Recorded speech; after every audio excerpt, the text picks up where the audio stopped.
Bueno, y vamos a otro asunto que también ha mantenido preocupación en parte importante de la población. Falta de personal y un 32% de sobrepoblación a nivel nacional fueron parte de las conclusiones de la Corte Suprema tras visitar centros y hogares del Servicio Nacional de Menores durante el primer semestre de este año.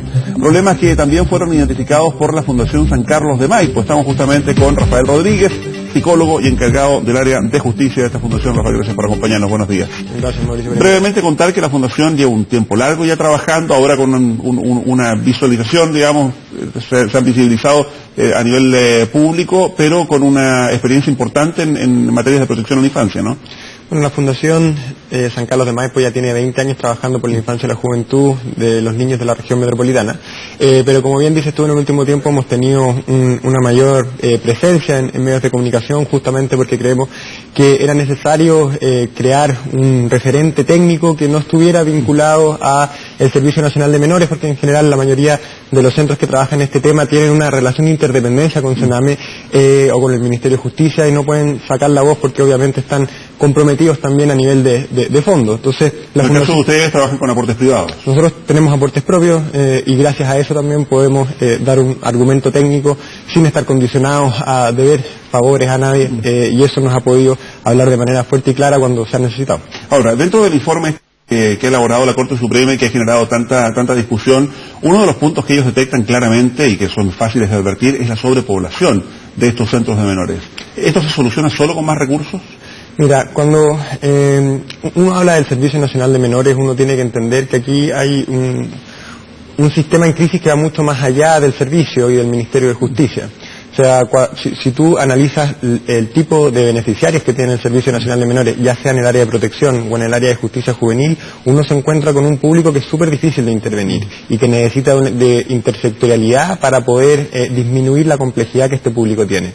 Sin ir más lejos, gran parte de los jóvenes y niños que están en el Servicio Nacional de Menores tienen problemas o de salud mental y dentro de la salud mental consumo de drogas problemáticos. Y el Ministerio de Justicia no tiene en sí mismo la capacidad para poder intervenir sobre esa temática. Lo mismo cuando tú ves las familias de los niños, muchas de esas familias tienen comportamientos disfuncionales y de nuevo, el Ministerio de Justicia no es quien tiene la potestad para poder atender a la familia, si bien puede ir creando programas, no es necesariamente su fuerte. Entonces ahí uno tiene que pensar en trabajar con el Ministerio de Desarrollo Social, por ejemplo, para el tema de familia, con el Ministerio de Salud y Ministerio de Interior para el tema de consumo de drogas. Entonces hay que ir a pensar el tema de la infancia y la juventud desde una lógica intersectorial en donde distintos actores de la sociedad son responsables de que la complejidad en la que han vivido estos niños y jóvenes pueda ser solucionada de alguna manera. Pero ahí ustedes también están planteando, más allá de los recursos públicos que se le aporta al Servicio Nacional de Menores, el fortalecer programas para devolver a estos niños, a estos jóvenes, a algún miembro de las familias, ¿no? No, por supuesto, ahora estábamos hablando de temas generales, ¿no es cierto? Incluso podríamos hablar de temas estructurales y cómo el vivir en situaciones de exclusión aumenta la probabilidad de que tu hijo termine en el Servicio Nacional de Menores, exclusión entendida como falta de acceso a un montón de bienes públicos. Ahora, si vamos a la pregunta en concreto de ir a la operación de esto, yo partiría con un primer punto que es central, que es el acceso a información que deberían tener los tribunales acerca de las posibilidades de atención que tienen los niños que terminan con alguna medida de protección. En concreto, o sea, el juez debería saber si es que hay un centro que está con sobrepoblación, para tener ese antecedente a la hora de indicar si es que ese niño tiene que ir a una residencia particular o a otra, que aunque quede más lejos quizás es mejor que esté en un lugar con sobrepoblación. Y seguir sobrepoblándolo, de hecho. Por supuesto, o tener información donde hay centros residenciales que han tenido problemas de administración, de gestión, de trato directo con los niños, para no derivar hacia esa institución de nuevo, sino que poder sacarlo hacia otro lado. Eso como primer punto. Segundo, es muy relevante también tener un diagnóstico acabado de cuál es la situación real de los niños y su familia, porque hay veces que niños terminan desinternados y que no necesariamente, o sea, terminan internados en una residencia y no necesariamente tendría que ser ese el camino, sino que se podría trabajar con la familia. Y ahí, en temas de diagnóstico...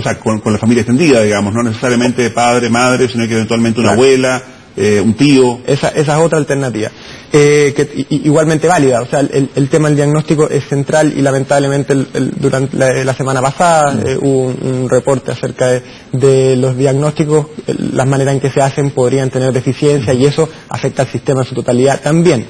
Por otra parte, yendo ya a los casos en donde los niños llegan a residencia, hay otros puntos que saltan a la vista súper rápido, que es el proceso de adopción.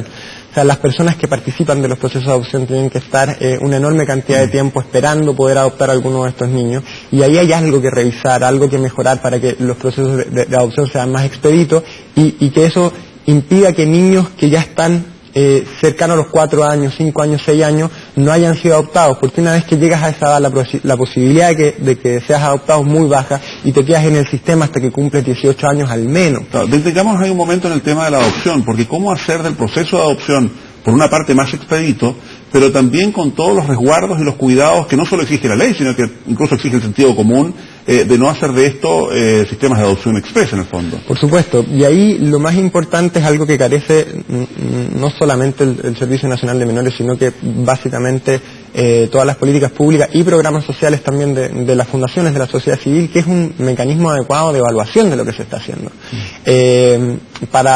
Dentro de las políticas públicas, la supervisión que se hace tiene sobre todo que ver con temas administrativos. O sea, atendiste a X cantidad de personas, hiciste las capacitaciones que tenías que hacer, te aseguraste que ciertos protocolos estén bien realizados, pero no te estás preocupando de los resultados de las acciones.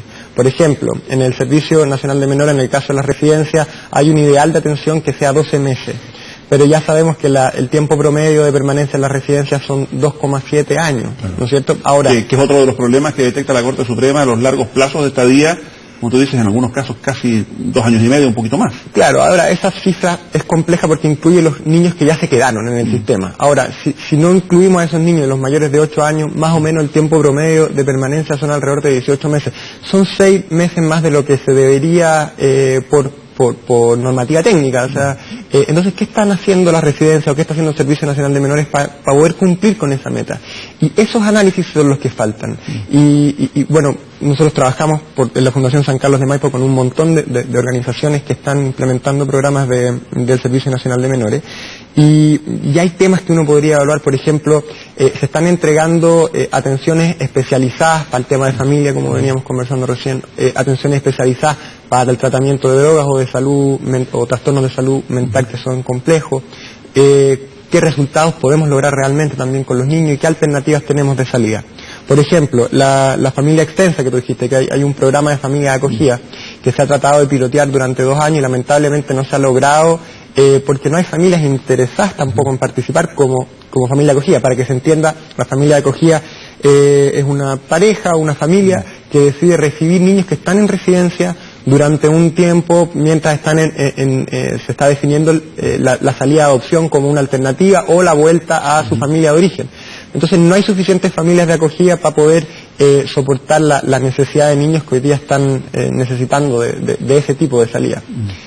Bueno, retomamos el tema de la adopción, mejorar los procesos, y todo eso ir evaluándolo, porque también nosotros nos podemos sentar en esta mesa y decir qué es lo que hay que hacer, pero una vez que se ejecutan esos programas hay que ser súper cuidadosos y meticulosos en ir revisando qué cosas están funcionando y cuáles no, en la línea de poder asegurar que los niños que están en el Servicio Nacional de Menores tengan sus derechos protegidos y que también tengan una salida, un desarrollo de vida que aumente sus potencialidades y no las disminuya. Todo esto desde la visión de qué hacer con los menores que están allí internados, pero ¿qué pasa también con los funcionarios del Servicio Nacional de Menores o de los organismos vinculados a este que están al cuidado de estos niños? Porque hemos visto también, y es parte de este informe de la Corte Suprema, las licencias médicas, el personal que lleva mucho tiempo, digamos, sin trabajar directamente, ausencias. ¿Qué hacer en ese caso?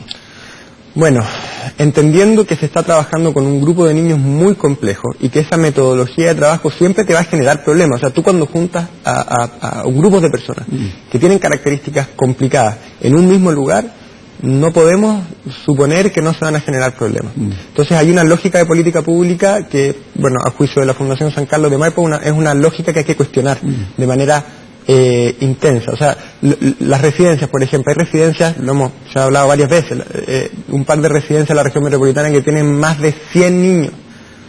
viviendo en el mismo lugar. ¿Cuál es la posibilidad de que no se generen problemas con 100 niños que han vivido situaciones complejas y que están compartiendo una misma casa? Lo mismo con el formato de las cárceles, tanto de adultos como los centros cerrados de Sename en el área de justicia juvenil o incluso los hospitales psiquiátricos. ¿Cuál es la posibilidad de que no se generen problemas? Perdón, ¿hay un número óptimo? ¿Máximo? Sí, imagínate, el número óptimo son entre 10 y 14 niños por residencia. Y aquí tenemos algunas residencias que tienen más de 100.